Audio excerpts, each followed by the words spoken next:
जय श्रीराम. गेले 124 दिवस आपण श्री ब्रह्मचैतन्य गोंदिवलेकर महाराज यांच्या प्रवचनांच्या पुस्तकाचं वाचन करतोय आणि आजचा हा 125वा दिवस. गोंदवले, सातारा, महाराष्ट्रातील एक थोर संत ज्यांनी आयुष्यभर श्रीरामाच्या नावाचा जप केला आणि श्रीरामाच्या जीवनाची महती सगळ्यांना साध्या सोप्या भाषेत समजेल असं सांगितलं. हे 365 दिवसांचं प्रवचन रूपी पुस्तक, ज्याच्यामध्ये संत कोण आहेत, खरे संत कसे ओळखावे, आपण संतांपासून काय शिकलं पाहिजे, आपण त्या संतांपासून आपल्या पारमार्थिक प्रगती कशी करता येईल, ह्या सगळ्या गोष्टी सांगितलेल्या आहेत. त्याचप्रमाणे नाम कोणी घ्यावं, कधी घ्यावं, कुठे घ्यावं, कसं घ्यावं, का घ्यावं आणि नामस्मरणाचे काय फायदे आहेत, अशा बऱ्याचशा गोष्टी त्यांनी साध्या सोप्या भाषेत अगदी चपलक उदाहरणासहित आपल्याला सांगितलेलं आहे.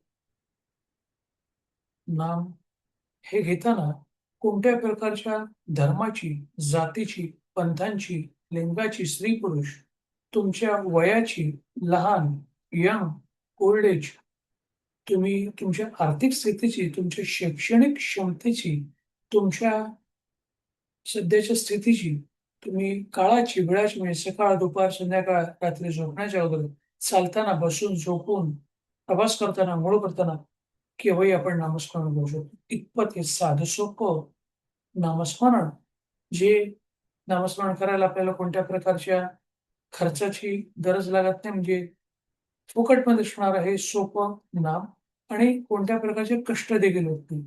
म्हणून अशा प्रकारच्या नामस्मरणाचं त्यांनी सगळ्यांनीच, अगदी सगळ्याच संतांनी नामस्मरणाचं महत्त्व सांगितलेलं आहे.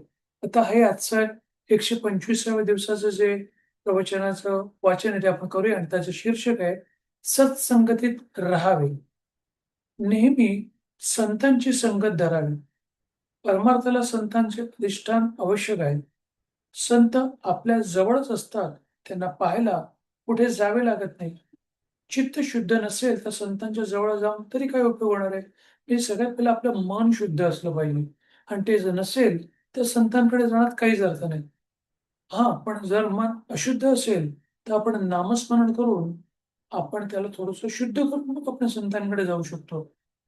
त्यांना आपण देहात पाहू नये. संत हे काही देहात नसतात. ते जे काही सांगतात त्या साधनात ते असतात.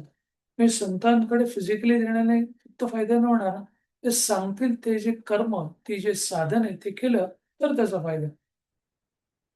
आपली विषय लालसा सोडल्याशिवाय त्यांची भेट होणे शक्य नाही. संतांकडे एखादा चोर गेला तर त्याला त्याची खरी भेट होईल का? तो ज्या हेतूने जातो, त्या हेतूने त्याला फार तर तिथे चोरी करता येईल. पण संतांपासून जे खरे मिळवायचे ते साधेल का? आपण जर चित्त शुद्ध करून गेलो, तर आपल्याला त्यांची भेट होते आणि भेट झाल्यानंतर ते त्रिभुवनातील मिळणार नाहीत तिथे तर. म्हणजे संत हे कल्पवृक्षाप्रमाणे आहेत. ते आपल्या कल्पनातीत गोष्टी, कल्पनेच्या पलीकडच्या गोष्टी आपल्याला देत असतात. गुरु, संत. म्हणून आपण संतांकडे गेल्यावरती कसं वागावं, कसं बोलावं, हे देखील पहिलं आपण समजून घेतलं पाहिजे. एक जण एका संतांकडे नेहमी दर्शनाला जात असे. तिकडे इतर मंडळी पुष्कळ असत. पण तो कोणाशी बोलत नसेल. कोणी काही विचारलं तर उत्तर देत नसे. सदा मुद्रा खिन्न असे म्हणजे दुःखी असेल. कोणालाही त्याच्याशी बोलावेसं वाटत नसेल. पण दुःखी माणसाशी कोण बोलणार? असे काही दिवस गेले पुढे. एके दिवशी ते सद्गुरू म्हणाले, "माझा तो वेडा कुठे आहे? तो आज का आला नाही?" म्हणजे संतांचं सगळीकडे लक्ष असतं.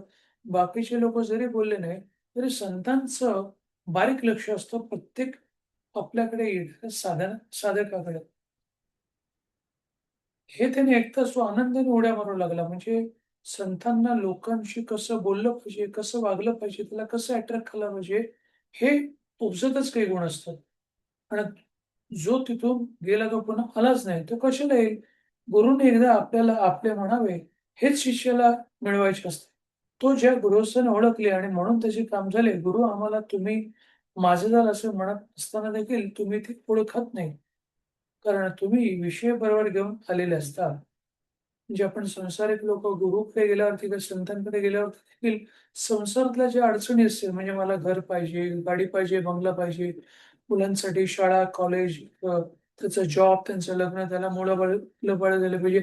अशा प्रकारच्या सगळ्या संसारिक गोष्टीच आपण मागत असतो. तर ते ठिकाण नाहीये. कारण तुम्ही विषय बरोबर घेऊन आलेले असता आणि विषयाची प्राप्ती व्हावी, असा हेतू मनात असू. याउलट गुरु तुम्हाला निवृत्ती देतात.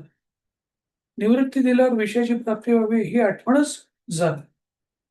जसे तहान लागल्यावर पाणी हवेसं वाटते, पण तेच पाणी पोटभर प्यायल्यावरती नकोशी वाटते. म्हणजे त्याची निवृत्ती होते. म्हणजे आपल्याला अशा पद्धतीने त्यांनी समजावलेलं आहे, की आपण तहान लागलं ते जेव्हा भरपूर पाणी पितो, पाणी पिल्यानंतर आपली जी तहान आहे ती भागते. तसंच आपण संतांकडे गेल्यावरती ते आपल्याला विषयाच्या गोष्टींपासून लांब ठेवतात, जेणेकरून आपण त्या गोष्टी आनंदाने उपभोगू शकतो. काही परमार्थिक प्रगती देखील करू शकतो. आपला यावर आज विश्वास बसायला नाही, पण हा विश्वास बसायला भगवंताचं नामस्मरण करायला पाहिजे. नामाने ते कार्य होते. म्हणूनच नामस्मरण करीत राहावे. नामाने काळजी वाटणे नाहीसे होते आणि मग तळमळी आपोआप जाते. म्हणजे नामस्मरणाचे भरपूर जे फायदे आहेत, त्याने तळमळ घालवणे, काळजी मिटणे, दुःख, कष्ट आपल्या जीवनाला शांती लाभणे हे सगळ्यात सोपं, उत्तम उद्दिष्ट जे आपल्याला आपल्याला जी गरज असेल, ती गरज भागवण्याचं काम नामस्मरणात असतं. मन आपल्याला विषयाचा आहेर करीत असताना आपण त्याला नामाचा आहेर करावा.